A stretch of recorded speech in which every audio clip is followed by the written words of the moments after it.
Welcome to the College Football Survivor Show, where playoff survival is always on the line. Here's Shehan and Bobak Hayeri. Hey everybody, welcome back to the College Football Survivor Show. I'm Bobak Hayeri with my co-host Shehan, national college football writer for CBS Sports. We love college football, and before we dive into a great topic, let me remind you that you can find us on X and TikTok at CFB Survivor Show, where we have video highlights of the show, run polls, and listen to your feedback. Please take a moment to like, rate, and subscribe to us wherever you get your podcasts. So during the season, we always take a look at the race to the college football playoff champion. But in the offseason, we broaden to some of the bigger issues in the sport, and there are no bigger issues than what's going on in the courtrooms and to an extent legislatures at the state and federal levels. These are battles that are shaping the sport, and they already have shaped the sport significantly over the past few years by spurring the arrival of the NIL era and loosening or even temporarily halting rules of enforcement for the NCAA. On top of that, there's active ongoing litigation that could present an existential challenge to the current NCAA model, as well as more localized battles over things like conference membership. This is a topic that could easily go beyond an episode and spin into an entirely new podcast series or into a full semester college or law school course. But for now, we're going to take a top-level look with one of the foremost authorities on sports law, someone who I, as a lawyer and an adjunct instructor of law, respect deeply for his ability to explain complicated legal topics in a way that is accessible to a broad audience. Professor Michael McCann is a professor at the University of New Hampshire Franklin Pierce School of Law and founding director of its Sports and Entertainment Law Institute. In addition to his academic writing, he's co-authored a book with Ed O'Bannon on the latter's battle with the NCAA, been a regular contributor for Sports Illustrated, and currently writes for Sportico. He's been a guest on numerous shows and testified before the U.S. Senate. He just finished a fall semester as visiting professor of law at Harvard Law School. Professor McCann, thank you for joining us. Thank you for having me. I'm excited to talk about all the sort of fun things going on in our world. Yeah, and I know we were talking about this briefly before we started recording, but has there ever been an era of college sports, or really any sport, so fraught with concurrent cases of this magnitude? No, this is sort of sports law on steroids, right? I mean, what's going on right now in the NCAA and more broadly college sports is unprecedented. We are seeing a whole system under attack through antitrust law, through employment law, through labor law, through intellectual property law. It's this combined snowballing effect that will lead to something very different from what we have. Now, what it will be, we'll have to find out. But I think it's worth stressing that the system that we're used to is undergoing radical transformation. And it's a transformation that, unless the NCAA proactively makes changes, which we know they've always been reluctant to do, it's going to be born through the litigation process. So ultimately, it will be courts telling the NCAA, this is the new world that you live in. And I always think the NCAA has sort of missed the boat on this, because they could have easily, maybe not easily, but certainly tried to reform on the fly rather than sort of playing defense. And it's sort of like the prevent defense in football, right? We know it ultimately fails. I'm curious, from your perspective, obviously college athletics is a unique kind of space, but is there any kind of precedent for what's going on here in terms of, like you said, an institution, an organization being so reshaped through litigation like this? One is maybe the tobacco industry. And I would use that as sort of an example where an industry was under fire in the 1990s through state attorney generals, lawsuits, and other legal actions that led to a pretty profound change. The pharmaceutical drug industry has also been shaped by litigation. I also think environmental protection, the rise of the EPA and certain environmental laws. Similarly, OSHA, that occupational safety that wasn't a priority until it became. But these are industries that, of course, we would think about in a more serious light, right, than necessarily sports. And yet sports has been elevated because of the legal issues, because it really comes down to the treatment of athletes and a model that they're student athletes, a term that the NLRB General Counsel believes is illegal when used in the context of denying employment rights. So, yeah, I mean, the other industries where this comes to mind to me are, I mean, civil rights laws, right? Let's go to something super serious. The rise of civil rights laws, Title IX. I mean, these are big things. And I think it's now, obviously, whether college athletes are paid maybe is less important than things like, equal treatment of people on the basis of race and gender. But it's still important. And it still goes down to whether or not they're being denied compensation unlawfully because they happen to be playing a sport in college, when if they were doing the same thing anywhere else, they would be paid. It's fascinating to look at all of this and the comparisons you're drawing to those industries. I agree. It's both a little bit humorous, only because, in journalism, there's always a saying that sports is a bit of the toy department.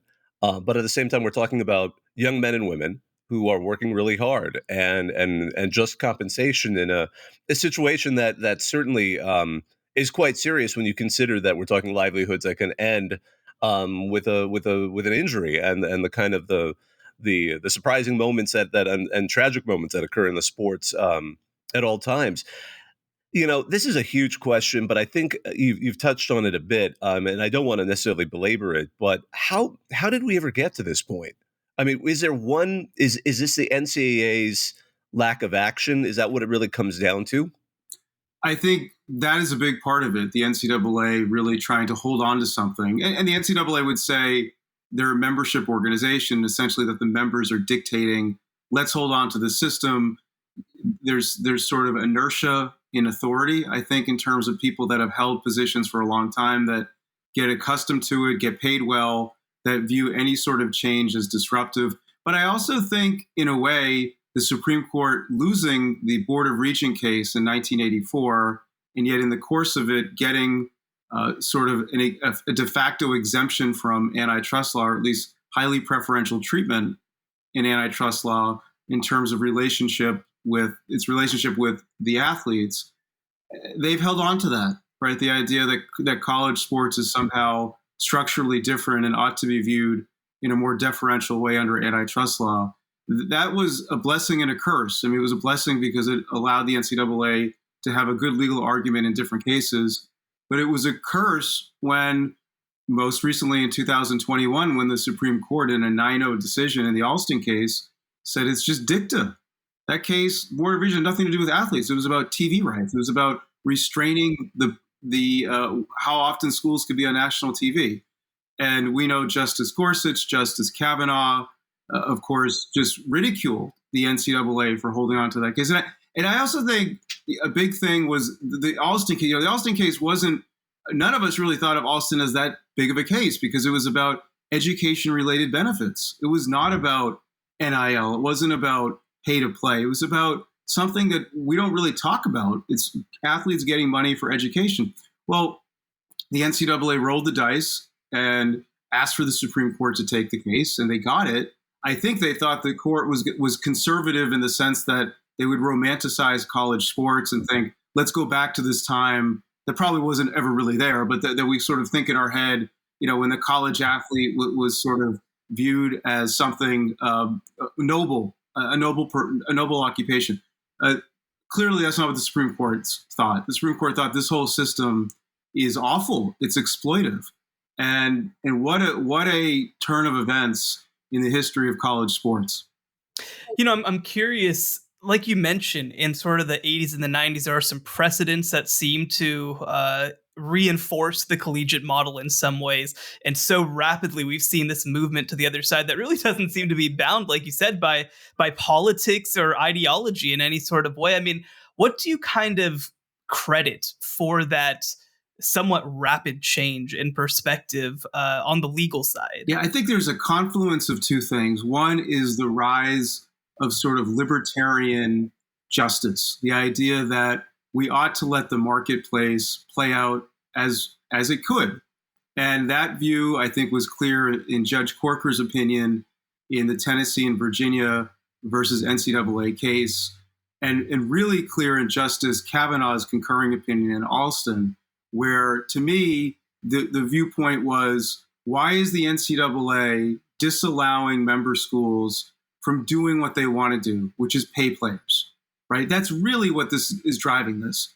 That in a freer marketplace, colleges could decide to compete, and some would rise, some would fall, but it would be, in the view of those sorts of judges, kind of a merit-based system that, if a college wants to play this game, they can.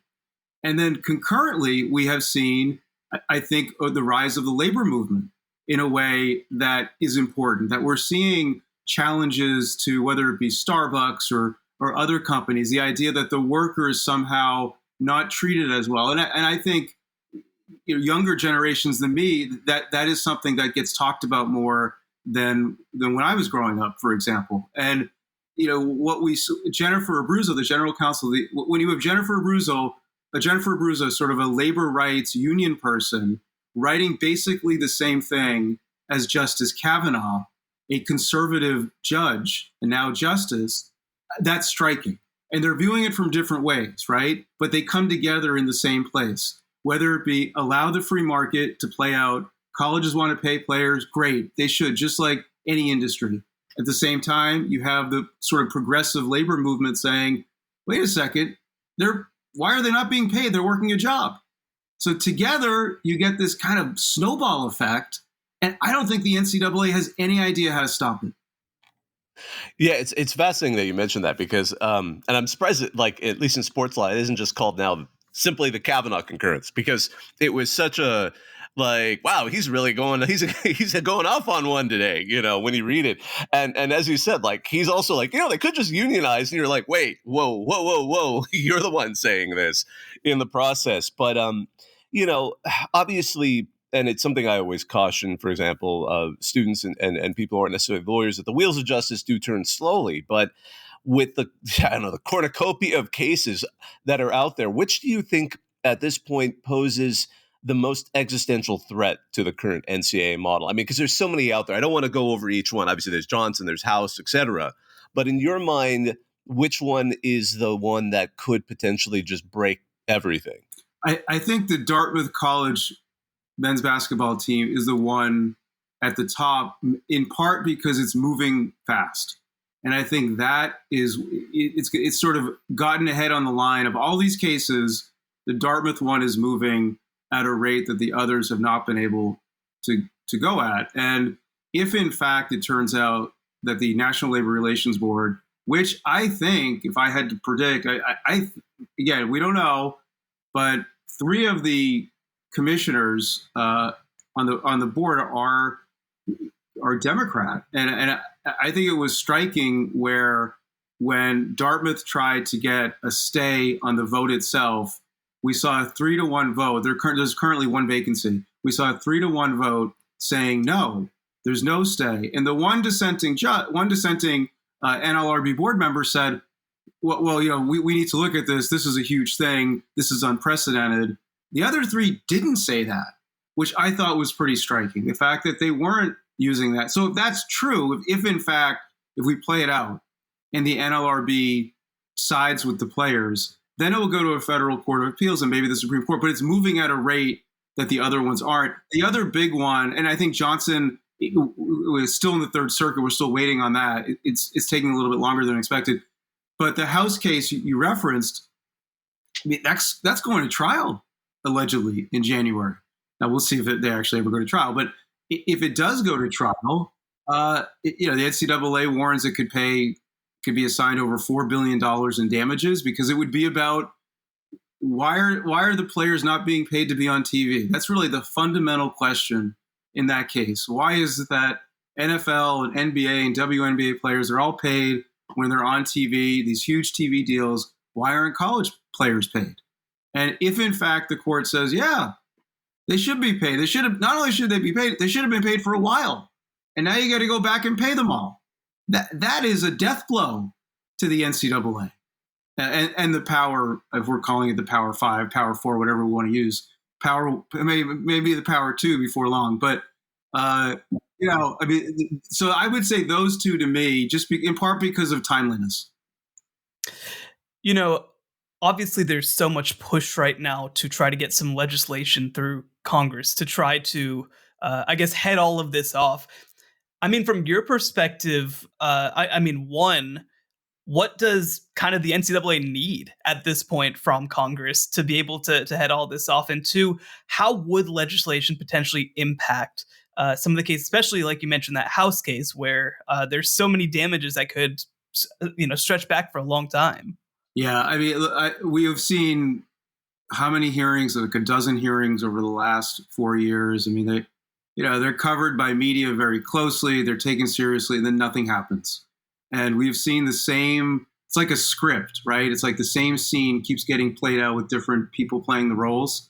And no bill has no bill on NIL, which actually, in the grand scheme of things, is a pretty small thing if we're thinking about it. In this world where college athletes could be unionized employees, NIL is looking pretty small. And yet, even with NIL, they haven't been able to get anything out of committee. There's been no vote. And we're now in an election year, a historic election year, where a lot of members are going to be, of course, going back to their districts and or either campaigning for themselves or campaigning for others. What the NCAA would need in some ideal world is a law that says college athletes are not employees, that would preempt under any federal law, whether it's the NLRA or the FLSA, and would also preempt any state employment laws. In addition, the NCAA would be given an antitrust exemption, a statutory antitrust exemption. The NCAA would also be given control over name, image, and likeness, that state NIL statutes would be preempted. Those are huge. And also that Title IX wouldn't be violated in any sort of rulemaking by the NCAA related to those issues. I mean, I don't know what kind of bill that is. I can tell you what, it's not one that's going to pass, right? And, and not only, even if something like that were to happen, we would then see legal challenges. We would see, for example, challenges that the federal government can't preempt state law in those areas. There could also be equal protection challenges, that we're treating college athletes different from others. In college athletes, where there would be racial disparities between college athletes and other students. It is a mess. I mean, look, from a law professor standpoint, there's a ton to write about, a ton to talk about with students. It's great material. But from the standpoint of like living the world that the NCAA lives in, I think they have misplaced priorities going on the legislative approach. I think they would be honestly better off cutting deals, settling, find solutions. If they don't, it's going to be courts telling them what their world is. Just real quick for me and for the listeners, can you take us to the granular level? What exactly does antitrust mean as it relates to the NCAA? Yeah. So the antitrust means this. The NCAA is a membership organization, right? We know that. They've got 1,200 members, mostly colleges, some conferences. All of those members are competing businesses. That's the key point, right? The schools we've gone to and work for compete with each other. How do they compete? They compete for faculty. They compete for students. They compete for grants. They compete for marketing. They compete for alumni donations. So so even though we think of schools sort of differently, at the end of the day, they're competing businesses. When competing businesses join hands to restrain how they compete, that presents an antitrust problem. Not necessarily an illegal act, but it presents an antitrust problem.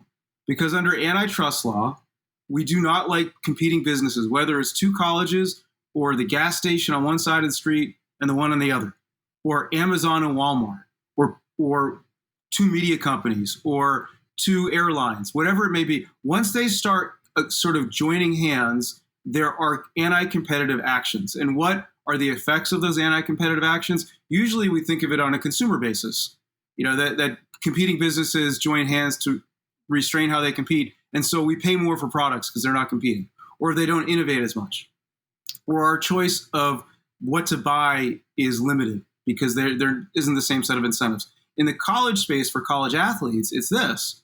When colleges get together to say, hey, here's the deal, we only pay a grant and aid, that's it. That means there are athletes who would be paid more than a grant and aid. When I remember Jameis Winston was recruited, right? What could he have been paid out of high school? A market value scholarship for him, maybe it was $1 million. I don't know. Maybe more. Who knows? But it's more than what he got. So the legal issue is this.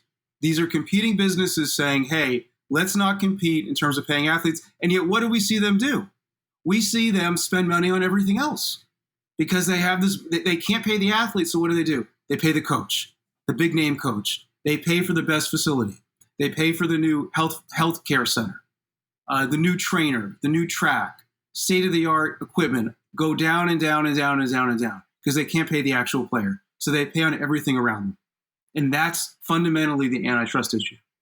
You know, it is interesting to hear, just kind of going back to the legislation Hail Mary that it feels like, because even I was joking when we were kind of talking about the congressional or the Senate roundtable, however they were phrasing it, with Senator Ted Cruz, and how he even said, oh, well, we're down to a 50-50 chance. And I was like, that's the most optimistic number. That is the guy who just went through all of that, bringing everyone together. He doesn't want to say it's actually a dead issue. He wants to sit next to Nick Saban at the table. Oh my goodness. I mean, and that dog and pony show is its own thing. You know, we did also look at that NLRB related House hearing that was going simultaneously. And one of the testimonies that I found interesting was listening to Mark Gaston Pierce and his written testimony.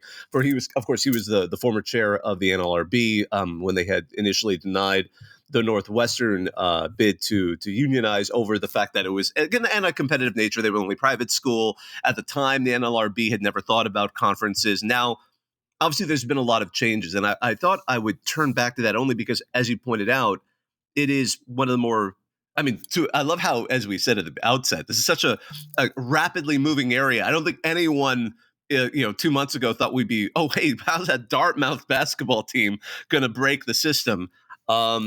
But it was interesting to see kind of the cases he brought up. Now, I know he was skewed certainly through his own biases, because, now he's a visiting professor at the at Georgetown Law and the Workers' Right Institute. He's got his own thoughts on this. But at the same time, he talked about the evolution of the decisions in the NLRB, cases like the Brown Ferris Industries decision, which could have a joint employer status, which is why we see that USC Pac-12 NCAA extension being argued right now, as well as the Columbia University case that brought up a private university and the employers and the faculty being allowed to unionize. However, I did note that there is another one out there, this Bethany case, and I don't know if you're familiar with it, the Bethany University case, that I know that one of the people that was trying to lobby for congressional legislation, I believe it was the St. Joseph's AD, she brought up that there could be circumstances where some of the NLRB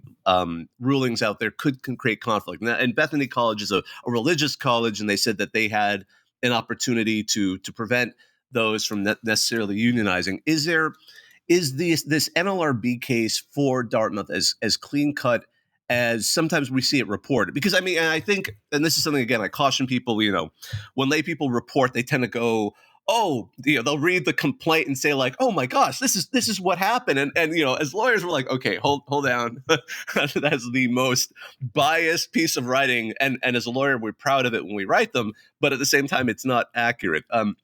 How much of a slam dunk case does it seem like for Dartmouth, or is it more nuanced than that? I think it's more nuanced, and it's you raised such a great point about media reporting on a complaint, right? It's always people just buy into it like it's some retelling of history, and I'm glad you flagged that, because I feel like I see it a lot, and you see it a lot too, and I think it's an important point beyond the stuff that we're talking about, just in terms of journalism in general. But it's not a slam dunk because we don't know. Look, You raise a number of key points that create uncertainty. I would say this: it's kind of brilliant that the effort is going through the Ivy League, because they're all private schools, right? The Northwestern, of course, plays in a conference where the other schools are public, and public schools are governed by state law rather than the NLRA in terms of employment matters. That issue gets sidestepped, at least at the conference level, with Dartmouth saying, hey, everyone in the Ivy League is basically the same. No athletic scholarships, private schools. If you think we're employees in one of the teams at one of these schools, presumably the same would be true of others. It's a simpler case in a way. And I think simplicity can help, because it creates less opportunity to draw distinctions between, how are you going to have employees at one school and not the other? But we also don't know, because whatever the NLRB does will go to a federal court of appeals, presumably, right? I presume the loser will petition a federal court of appeals, and this could end up before the Supreme Court. So, and at those levels, I imagine these other issues, whether it be how grad student teachers are classified as employees and whether they can unionize, the role of religious-based schools. I mean, there are all these sort of nuances that could potentially throw curveballs. But I do think the Dartmouth case is simpler. Dartmouth also doesn't. The players aren't seeking joint employment. That's the other thing. I mean, that issue is not part of it, as it is with the U.S. football and men's and women's basketball player NLRB matter. It doesn't make it better or worse. It just is kind of a smaller universe to look at. And I think that's part of the reason why it's actually moved at a faster rate. Obviously, some of this is unknowable, but when you look at the precedents that we talked about at the beginning, and you look at where things are going now, when you look a few years down the road, 5-10 years down the road, where do you think this is going, and how do you think it's going to be figured out? Well, I think we're clearly going to be in a world where college athletes are paid. They're going to be paid. Certainly college football players, and probably college basketball, both men and women's players, I think will be paid in some sort of form. And immediately the question is going to be, what about Title IX? Schools still have to follow Title IX. And if that means that other athletes are paid as well, then that will mean other athletes are paid as well. I think we'll continue to see conferences, especially as they consolidate. I think they're going to become much more autonomous. And maybe they don't formally break off from the NCAA, but let's say we get to a world where there are just two big college football conferences. Call them whatever you want, but they're basically leagues, right? I mean, it's like AFC, NFC. It's like Eastern Conference, Western Conference. And I think in that universe, the players are paid. And I imagine we'll see a private equity play a role in this. I think there are a lot of entities out there that are not yet front and center, but will emerge with a pretty important role to play in college sports. I think the notion that these are somehow amateur athletes is gone, right? Honestly, even when people say student athlete, I sort of react are we still using that term? It's this so antiquated. And I think people need to accept it, that we're going to a different world where athletes are paid. And you know what? People will still watch. I look at NIL. I remember people were like, NIL, nobody cares. Nobody cares. If anything, college sports are more popular now than ever. And I don't think that's going to change at all. I think actually getting more business people in the room might actually make it even a better product. I mean, we're in a world where it's NFL college football, right? I mean, if we look at if we're ranking where things are in American sports, it's not going away. It will only get more popular. Yeah, the players will get some money, and people will be fine with it. I know we have you for about 30 minutes, and I want to respect the time, but there is one question I've been wanting to ask, and it's one where I think.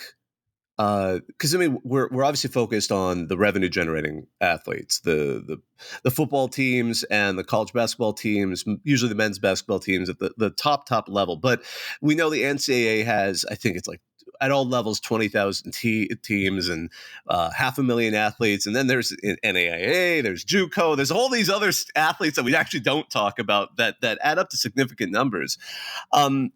I agree with you, by the way. I think we're inevitably heading to employment status for at the very least a top. But what are avenues that could save I guess for lack of a better word, the Olympic sports? Those folks that compete in things that are important and especially every 4 years, we really care about them because then we see them compete in various parts of the world. But are there models that could protect them? I don't know, a club model or any other level of trying to preserve them.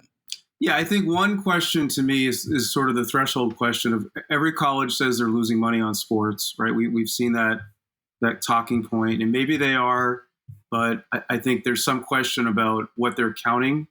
And I know in the Dartmouth case that came up a lot.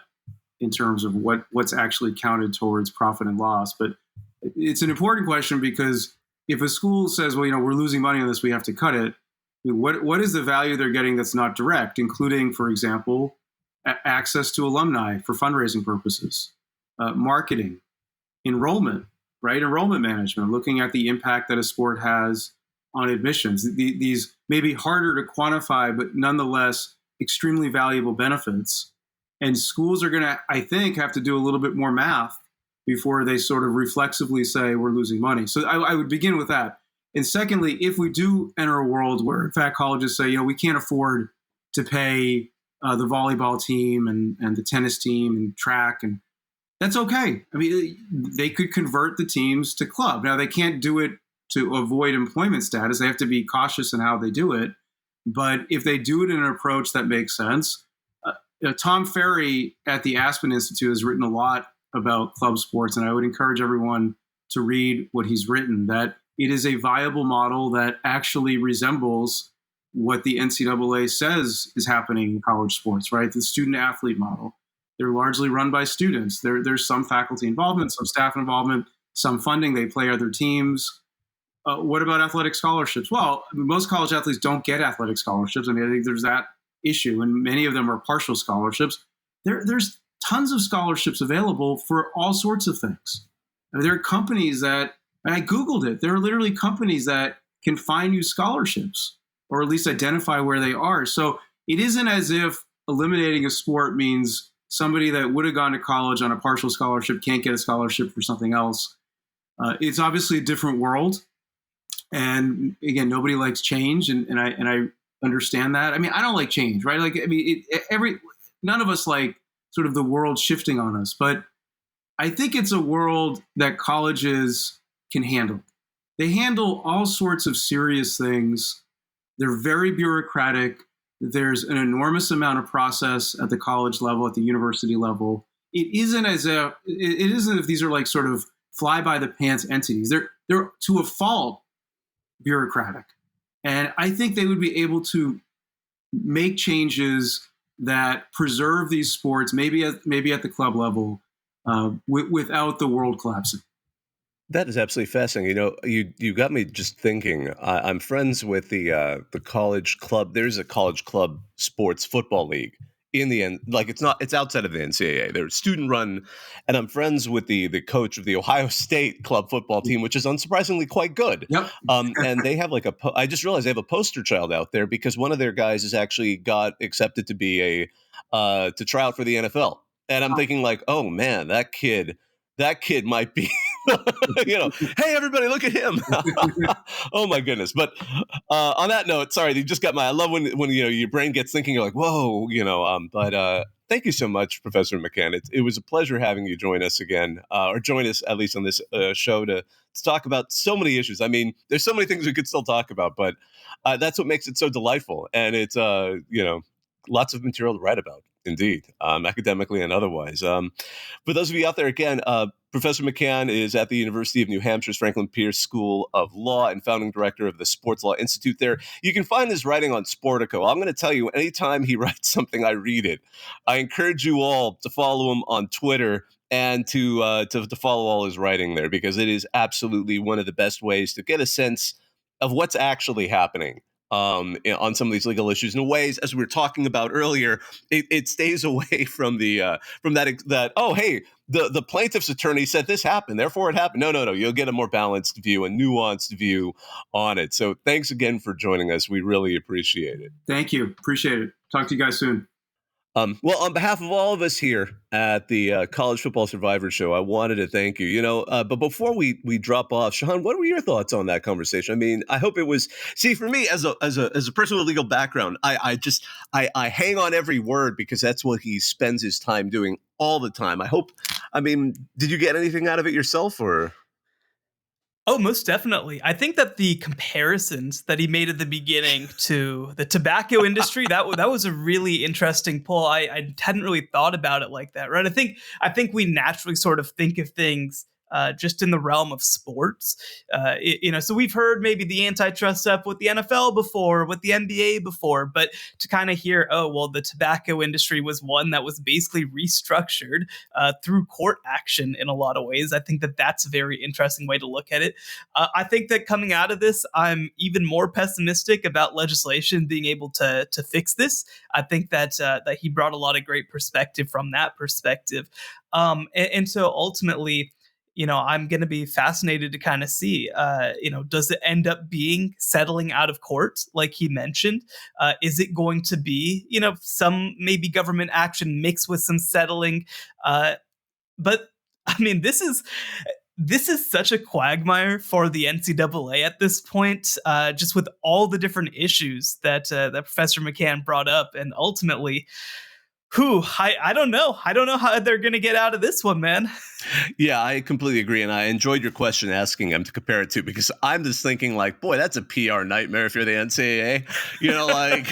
We're being compared to the tobacco industry. And sports. And the nicer of the two is the pharmaceutical industry. I'm like, those are not great things you want to be compared to, because they've had moments, even the pharmaceutical industry, which purportedly is trying to help us, has had moments of where they kind of said, like, maybe you shouldn't test these things, or maybe you should test them more before you release them onto the public. So, yeah, wow. Do you think that Charlie Baker, when he took over the NCAA, knew that he'd get compared to Richard Sackler? Like, do you think that was his? Do you think that was a draw of the job? I admire him for taking the job, because he had to have gone in with open eyes. And one thing I wanted to ask him about, but I knew we'd run out of time, was the Baker proposal. Because the thing is, I don't think, while it would be, they're trying to separate the moneyed the sports and try to give them their own entity to create competitive nature, because that is going to what Kavanaugh was kind of alluding to in his concurrence, that we need some level of competition. That's why he was even willing to say, like, you guys could organize like labor, which again, really bizarre coming from Kavanaugh given his background.